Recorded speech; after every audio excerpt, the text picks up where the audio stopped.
दर्शकों को दिखा दें लाल बक्से में क्या है, क्योंकि घर के पीछे जिस बक्से का जिक्र किया जा रहा है उसकी पहली तस्वीर हम अपने दर्शकों को इस वक्त दिखा रहे हैं। घर के पीछे से इसी लाल बक्से को देखिए। अब पुलिस जो है वो इसे क्लू के तौर पर देख रही थी, अब इसे अपने साथ लेकर जा रही है। ये तस्वीर हम अपने दर्शकों को दिखा रहे हैं।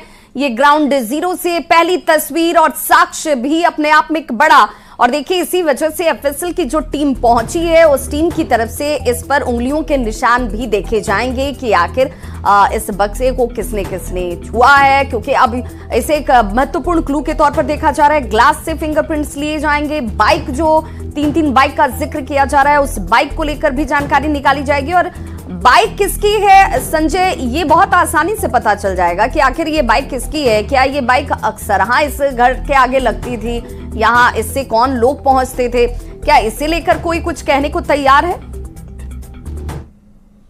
बिल्कुल, एडीजी मुख्यालय ने कहा कि उनके घर के परिसर से जो उनका प्रीमाइसेस है हाउस का, उससे बाइक बरामद की गई है और ये पता किया जा रहा है कि ये बाइक आखिरकार किनकी है, कब ये बाइक आई थी, क्या ये बाइक कल लाकर लगाई गई थी या इसके पहले कितने दिनों पहले ये बाइक रखी गई थी। इस बाइक के रखने का क्या मकसद है, कौन से लोग इसको यूज करते थे या फिर क्या क्रिमिनल एलिमेंट ने ये बाइक छोड़ी है, इस बारे में छानबीन चल रही है। और फिलहाल केवल हिंट दिया उन्होंने कि बाइक भी बरामद की गई है और बाइक पर भी इन्वेस्टिगेशन चल रहा है। काफी महत्वपूर्ण बात आपने कही, फिंगरप्रिंट की बात कही कि जो बॉक्स ले जाया गया घर से बाहर उसमें किन लोगों के फिंगरप्रिंट है, जो सस्पेक्टेड लोग हैं उनसे भी उसका मिलान किया जाएगा, जो कल लोग आए थे उनके बारे में भी जानकारी हासिल की जाएगी। एक सीसीटीवी कैमरा है वो बहुत कुछ बोल रहा है इस बारे में, हालांकि उसके बारे में एडीजी मुख्यालय ने बहुत कुछ नहीं बताया है, लेकिन उन्होंने जानकारी दी है कि सीसीटीवी कैमरे से बहुत कुछ पुलिस को हासिल हुआ है।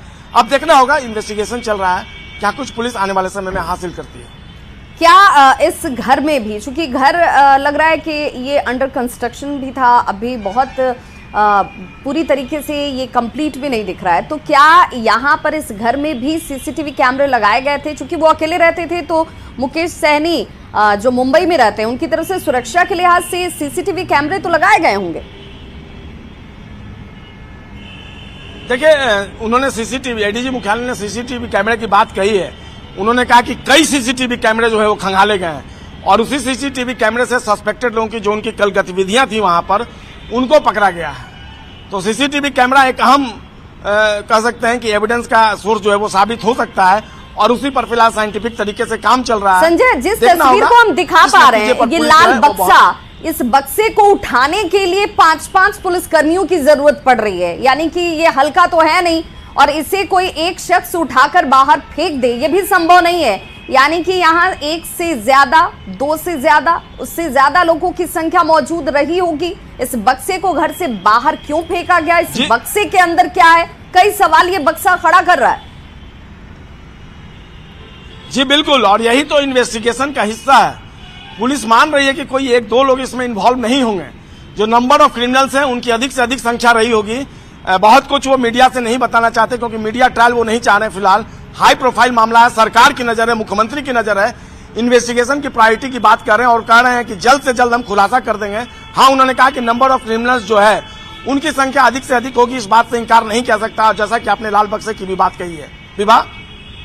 बिल्कुल, तो ये लाल बक्से की तस्वीर हम अपने दर्शकों को दिखा रहे हैं। ये ग्राउंड जीरो से पहली तस्वीर आप इस वक्त देख पा रहे हैं, जिसका जिक्र तो अब तक किया जा रहा था। एडीजी ने भी इसका जिक्र किया, एसआईटी की टीम ने जिक्र किया, काम्या मिश्रा जब पहुंची उन्होंने भी जिक्र किया कि भाई एक लाल बक्सा है जो घर के ठीक पीछे फेंका हुआ है और इस बक्से में महत्वपूर्ण कागजात की बात लोगों की तरफ से कही जा रही है। हालांकि इस बक्से के अंदर है क्या, इसमें से क्या कुछ गायब हुआ है, क्या राज जो है हत्या, उसके पीछे का जो मोटिव था वो इसी बक्से से जुड़ा हुआ है, ये सब कुछ इन्वेस्टिगेशन के ही दायरे में है इस वक्त और बहुत जल्द खुलासे की बात कही जा रही है, क्योंकि एक हाई प्रोफाइल मामला जिसमें सरकार के भी कान खड़े कर दिए हैं। मुख्यमंत्री नीतीश कुमार ने खुद मुकेश सहनी से फोन पर बात की। उन्होंने कहा कि इसे लेकर बहुत गंभीरता से जांच की जा रही है और जल्द से जल्द इसमें कार्रवाई के निर्देश भी आला अधिकारियों को मुख्यमंत्री की तरफ से दिए गए हैं। हालांकि विपक्ष इस पर अब सियासत भी शुरू कर चुका है।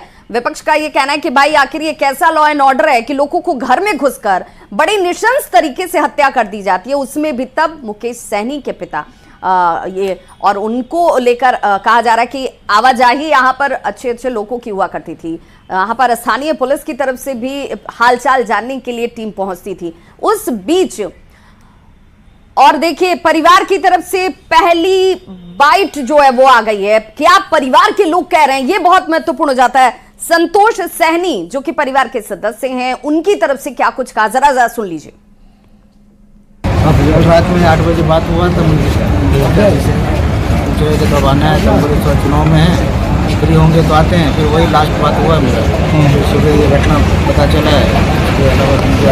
परिजनों से जो अपने अभी तक बात किया, क्या जानकारी मिली है? किसी को कुछ उसमें आइडिया नहीं है।